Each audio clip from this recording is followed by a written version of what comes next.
দিলীপ ঘোষ গত কদিন ধরেই এমন কিছু বক্তব্য দিলীপ ঘোষের যে বক্তব্য নিয়ে মিডিয়ায় শোরগোল হয়ে গেছে।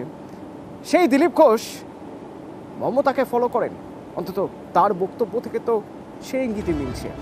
দিলীপ ঘোষ কি বলছেন শুনুন। যারা কলকাতার বাইরে কোনোদিন যায়ই না তারা রাজনীতি বুঝবেটাকে? 4 ঘন্টা 5 ঘন্টা রোদে ঘুরুক, দুদিনের চেহারা পাল্টে বাড়ির বউ চিনতে পারবে না। সেজন্য দিলীপ ঘোষের সঙ্গে রাজনীতি করতে হলেও মাঠে নামতে হবে না। মুখ্যমন্ত্রী যেটা বলেছেন আমি তো ওনাকেই ফলো করি। বড় লোকেদেরকে ফলো করা নিয়ে মহাজন জেনগত সব পন্থা। উনি ওনার পার্টির নেতা মন্ত্রীরা, এর আগের যারা মন্ত্রী ছিলেন তাদের ডায়লগ শুনুন। দিলীপ ঘোষ তো রাজনীতি করতো না কোনোদিন। আমি মনে করলাম এটাই বোধহয় ট্রেন্ড। আমার মনে হয় এটা সহজ লোকে বুঝতে পারে, কিন্তু ওনারা যে হজম করতে পারেন না, এত হজম শক্তি কম, এটা আমি জানতাম না। তৃণমূল বলছে খবরে থাকার চেষ্টা করছেন দিলীপ ঘোষ এইসব কথা বলে।